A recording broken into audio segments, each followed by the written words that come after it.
So here today we have just a random group of watches.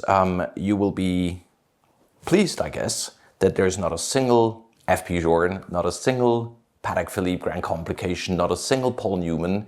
It's not a single Royal Oak. These are names that I think should be much more promoted, representing amazing value, and watches that I've had for at least 5, 10, 15, and in some instances over 20 years. The watch I've owned the longest is this Speedmaster. It's a 145022, right about made at the time of the moon landing. It still has the little seahorse on the back, so there's no mention of successful moon landing and so forth.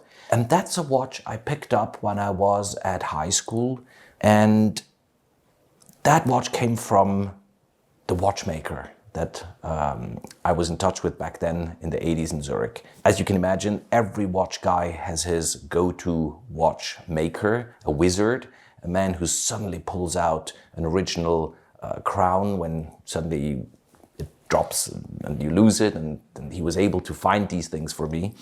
And he had that Speedmaster on his wrist.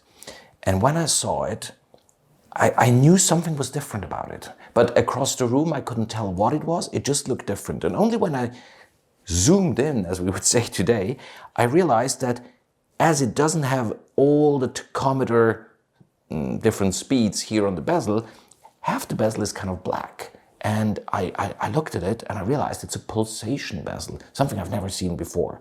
Now, mind you, there were no books back then. Calibers, Mark 1, Mark 2, dials, this, that, dot over 90. That jargon did not exist. So I just picked up the watch, looked at it, and in a very childish way, I heard that voice inside me. I need this to be happy. It was never a cheap watch. I guess if I had to really go back, it probably cost me maybe 800 francs back then. 800 francs was a huge amount of money. You also wonder, what else can I do with the money?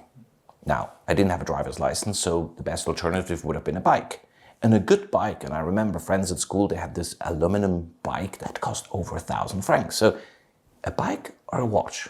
The watch was the coolest option to spend my money on. And it's been with me, I guess, literally over 30 years.